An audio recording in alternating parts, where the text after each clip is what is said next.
Hello everyone, good morning. म चाहिँ अब भर्खर उठेको नानीलाई खाजा बनाइदिनुपर्छ, स्कुल जान्छ।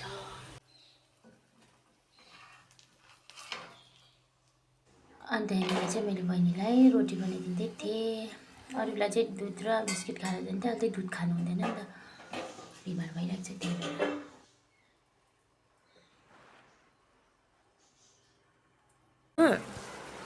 Good morning.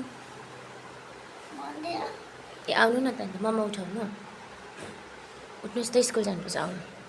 आउँछ आइया सक्दिनँ म। गुड मर्निङ भन्नु न पहिला। उठ्नु न, म भरे स्कुलबाट आएर फोन दिन्छु नि। उठ्नुहोस्। अनि यहाँनिर चाहिँ म चाहिँ नानीलाई जिस्काउँदै तयार पारिदिँदै थिएँ। भाटाभटी तयार पार्नुपर्छ नि त, ढिलो हुन्छ त्यही भएर। अन्त मैले चाहिँ भोइस कभर गर्दैछु किनभने नानीहरू पुरा हल्ला गर्दैछ नि त, त्यही भएर चाहिँ यहाँनिर फटाफटी तयार पारेँ। फटाफट तयार पारेर स्कुल पठाउनुपर्छ, ढिलो हुन्छ भनेर चाहिँ फटाफटी तयार पारेँ। यसको चाहिँ लुगाइ मिल्दैन किनभने यो अलिकति ठुलो छ नि त, त्यही भएर चाहिँ त्यसो गरेर मिलाएर लगाइदिनुपर्छ। अर्को चाहिँ सानो चाहिँ हिजो लगाएको थिएँ नि त, त्यही भएर म मिलाइदिएर चाहिँ त्यो चाहिँ नलाइदिएको यही लगाइदिएको नि त मैले। अन्त अब नानी गएपछि चाहिँ काम हुन्छ अलिअलि, त्यही भएर बट्टाभटी बिहान चाहिँ हतार हुन्छ नि त बिहान उठाउनु।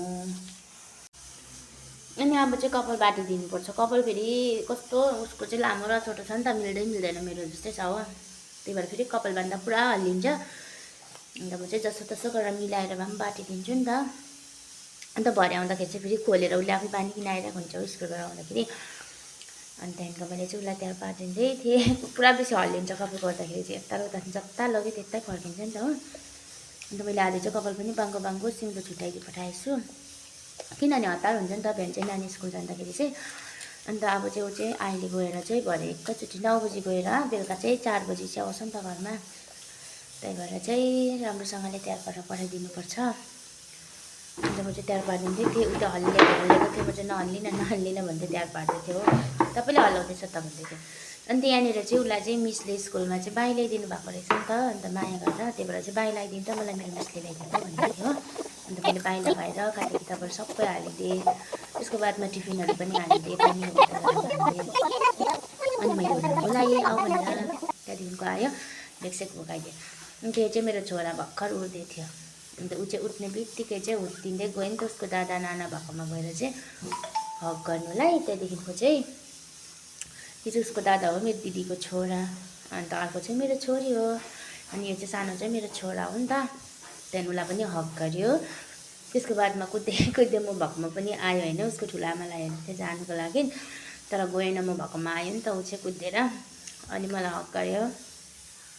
त्यहाँदेखिको चाहिँ अब पालो चाहिँ उसको ठुलो आमा भएकोमा जाने पालो हो। सधैँ उठेर चाहिँ बिहानै उता हाँस्दै उसको ठुलो मम्मा भएकोमा जान्छ नि त, मसँग भन्दा पनि बेसी चाहिँ दिदीसँगै मान्छ र चाहिँ उतै गयो उसको ठुलो आमासँग।